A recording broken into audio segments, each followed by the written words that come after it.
જે માતાજીના આશીર્વાદની જે એ જગ્યાની પવિત્ર સ્થાનની જે વેલ્યુ છે, જે આસ્થા છે, જે વિશ્વાસ છે, બહુ જ એના ઉપર વિચારવા જેવું છે. બહુ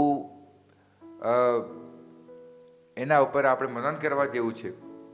આપણે જે માતાજી જોડે જે માંગીએ અને એના પછી મહેનત કરીએ તો આપણને જરૂર મળતો હોય છે. પરંતુ આ વચ્ચે એક વસ્તુ મેં નોટિસ કરી છે, એ વસ્તુ તમને તમારી જોડે શેર કરવા માગું છું.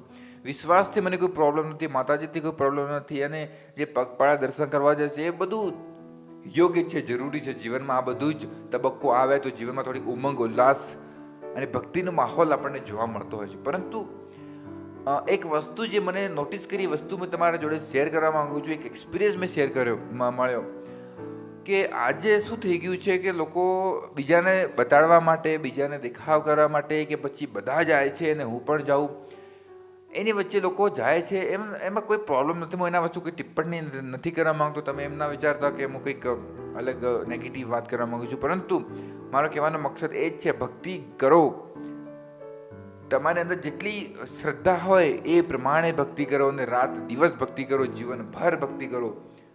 ભક્તિના રંગથી જીવન રંગાય તો જીવન આપણે ઉમંગ બની જાય, જીવન આપણે એક સ્વર્ગ બની જાય, જીવન આપણું ઘર એક મંદિર બને, અગર તમને આસ્થા વિશ્વાસ હોય તો.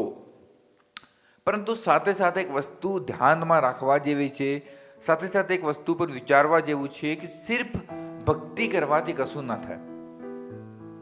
આપણે ઘરમાં આપણી માતા પિતાને ચપ્પલ પહેરવા માટે ચપ્પલ પણ ના હોય, અને આપણે વગર ચપ્પલે માતાજીના દર્શન કરવા જઈએ તો તમે ખુદ વિચારો કે કેવું લાગે. ઘરમાં માતા પિતાને કપડાં પહેરવા માટે કશું ના હોય અને તમે માતાજીને ચુંદડી ઓઢાવો તો એ કેવું લાગે. એ મને તો એમાં કોઈ મેચિંગ લાગતું નથી.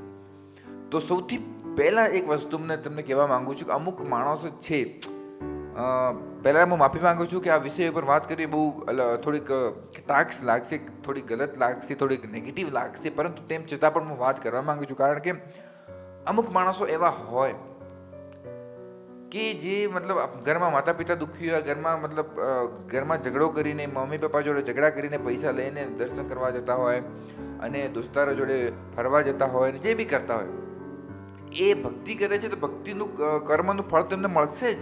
પરંતુ એક બીજી એવી વાત છે કે ઘરમાં માતા પિતા દુઃખી હોય, માતા પિતાને પહેરવા માટે ચપ્પલ ના હોય, માતા પિતાને પહેરવા માટે કપડાં ના હોય, અને તમે અંબે માતાજીને ખુશી કરવા માટે ચુંદડી ઓઢાડો અને વગર ચપ્પલે જાઓ, અને તમે ગમે એટલું કરી દો તો પણ એનું ફળ જેટલું મળવું જોઈએ એ ના મળે. સૌથી પહેલાં આપણા ઘરમાં આપણા મમ્મી પપ્પા જ છે. માતા પિતા હતા અને આપણે આવ્યા છીએ. માતા પિતા નથી અને એના માતા પિતાનું માન મર્યાદા રાખતા નથી. માતા પિતા જોડે ઝઘડો કરો છો, માતા પિતા જોડે ઝઘડો કરીને પૈસા લો છો, અને ઘરમાં માહોલ ખરાબ કરો છો, વ્યસનો કરો છો, અને તેમ છતાં તમે માતાજીના દર્શન કરવા માટે જાઓ છો, ઘરમાં મમ્મી પપ્પાને દુઃખી કરીને જાઓ છો. એવા કેસો મને જોયા છે. એટલે જ આ ટોપિક ઉપર વાત કરવાનું મારું મન થયું, કારણ કે મારો સ્વભાવ જેવો છે કે કશુંક વસ્તુ મને ખટકી તો એના ઉપર હું વાત કરવા માંગુ છું.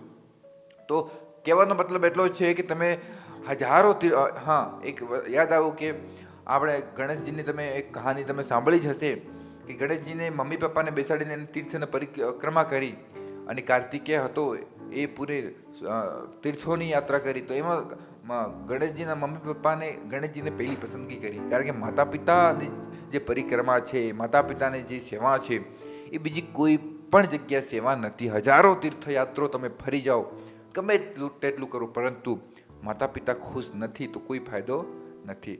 100 વાતની એક વાત કે તમે માતા પિતાને ખુશ રાખો, માતા પિતાની સેવા કરો, એના પછી તમે કશુંય ના કરો, કોઈ માતાજીના પૂજા ના કરો અને કશુંય ના કરો, તો બી તમને તમારું જીવન પાર થઈ જશે. અને તમે માતા પિતાને ખુશ ના રાખો અને જીવનમાં હજારો તીર્થયાત્રા કરી દો તો એનો કોઈ બી તમને લાભ ના મળે. તમે ગમે એટલું કરશો, પણ ગમે એટલું સારું કરવાની કોશિશ કરશો, પરંતુ વિખરતું જશે.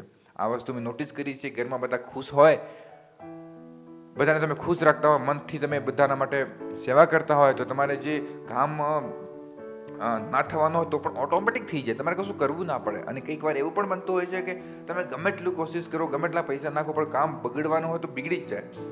તો એ બધું આસ્થા, વિશ્વાસ અને સેવાનું પરિણામ છે. તમે સહી જગ્યા પર મમ્મી પપ્પાના સેવા કરો, એનો પ્યાર કરો, એની ઇજ્જત કરો, જરૂરિયાત એની સેવા પૂરી પાડો, એને દુઃખી ના કરો. અગર એ તમને ભણવા માટે કહેતા હોય તો તમને તમારા સારા માટે જ કહેતા હશે. અગર એ તમને કહે તો બહાર રખડવા ના જા તો એ પણ તમારા માટે જ કહેતા હશે. માતા પિતા કોઈ બી ક્યારનું છોકરાનું ના બગાડે. તમને ખોટું લાગતું હશે, આપણને ખોટું લાગતું હશે, મને પણ એક સમય ખોટું લાગતું કે તું ફરવા ના જા, રખડવા ના જા, તો લાગતું કે ના યાર બધા દોસ્તારો જાય છે તો આપણે પણ જઈએ. પરંતુ આજે એ વાતનો મને અનુભવ થાય છે કે હા યાર એ વખતે મમ્મી પપ્પાનું સાંભળ્યું, મમ્મી પપ્પા કડક હતા, એના લીધે આજે અમારા જીવનમાં થોડોક બદલાવ આવ્યો છે. તો દોસ્તો હું જે કહેવા માગું છું તમે સમજ્યા હશો. મમ્મી પપ્પાની સેવા કરો, એના પછી તમે જે કરવું હોય તે કરો. માતાજીની અર્ચના કરો, પૂજા કરો, સેવા કરો, આ કરો, તે કરો, જે કરવું તો જીવનમાં બધું જ કરવું જોઈએ. હું એમ નથી કહેતો કશું કરવું ના જોઈએ, પરંતુ મમ્મી પપ્પાની સાથે લઈને કરો તો જીવન ધન્ય બને. માતા પિતાને છોડીને બધું કરશો તો કોઈ ફાયદો નથી. તો ઉમ્મીદ કરું આ વાત તમને પસંદ આવી હશે, અને કોઈ ખોટું લાગ્યું હોય તો માફ કરજો, પરંતુ મારી દિલની ભાવના તમારી જોડે શેર કરવા માગતો હતો.